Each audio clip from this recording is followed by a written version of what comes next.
Hello, Gary Hernandez here, and welcome to Cane Self-Defense with Master Gary Hernandez. I had a couple of people asking me about the bayonet strike. Is there a proper way to do it? Is there not a proper way to do it? They were kind of having a little confusion about having their cane out and is it sticking out too far, too much. I'm going to break that basic technique down right now, and I'm going to break it down with some do's and don'ts. That way you understand what can happen if you do it wrong and what can happen when you do it right. So first off, on the two-hand bayonet strike, you set whether you're going to hit with your tip or whether you're going to hit with the crook. One of the things you want to do is when you turn, you're going to turn. And we've covered this many times before. So I'm going to turn, I'm going to bring it up. My horn's going to be away from the body completely. And if I'm wearing any kind of, if I have like a backpack or if I have a camera case or anything, I'm not going to catch nothing. Women, if they have a purse, they're not going to catch a strap. And if I was going to hit with the crook, same thing. I'm going to turn, and I got the crook away from me. Now, striking. You need to strike with a snapping motion. If you have a drunk and you want to push him away, you still need to push him a little bit further. You don't want to sit here and just stick your cane out. And I'm going to show you why. Mr. Bob's going to give me a hand right here. Let's say he's got the cane and he's holding up with the two-hand bayonet strike. Okay? Yeah, even two-hand.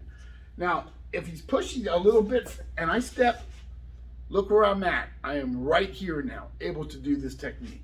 So if he's sitting here, if he's trying just to push me, and if I'm not really drunk and let's say I'm sober, or I'm not drunk or nothing, number one, I'm going to grab it, step in, and I'm going to fight. You don't want to do that. If he starts to try to give me a little bit of a thrust with it, I'm going to step in, I'm going to grab that, and I'm going to elbow him right off the get-go. So you don't want to do that. You don't want to sit here, if he's holding it out, even with the one hand, and he's just trying to push me away, I'm going to grab it, step in, and boom. If he's doing it again, and he's just doing that, I'm going to step like this, and I'm going to hit. So you got to be careful with that. When you, thank you, sir. If he steps toward me, I'm stepping in. As I hit him, I'm going to pull back. Now, I don't want to hurt Mr. Bob, so if he's coming at me, as I strike him, I'm going to pull back. Notice the pull back. That's the part that I'm trying to get everybody to understand. When you go out and strike, automatically bring it back. You're bringing it back for several reasons. One of them is I'm snapping, bringing it back so it's here, ready for another technique. Second one is I'm snapping and bringing it back so I'm not holding it out there for somebody to grab, go around, or take it away from me and beat me with my own cane.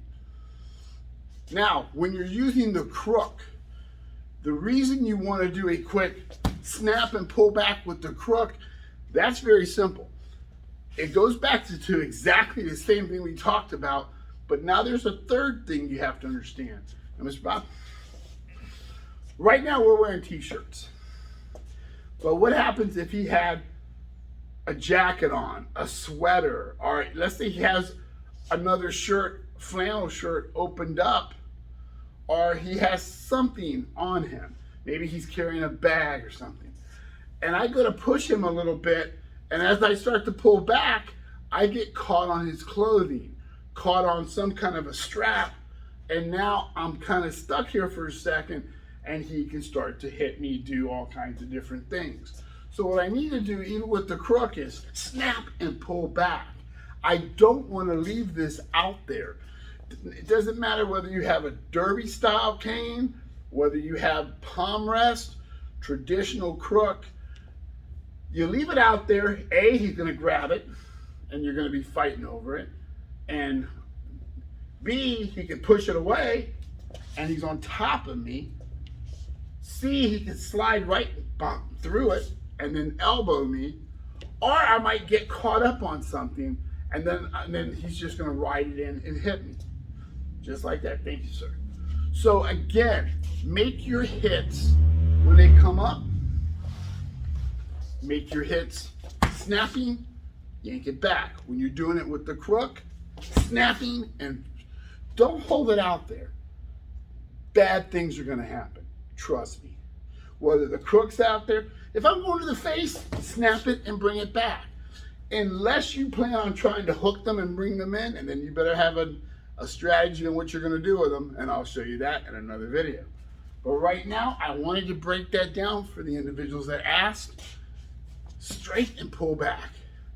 Straight and pull back. So it doesn't get grabbed, it doesn't get caught up in clothing, and you have it ready for your next technique. So hopefully that helps. Gary Hernandez, thank you, and I will see you guys real soon. Bye.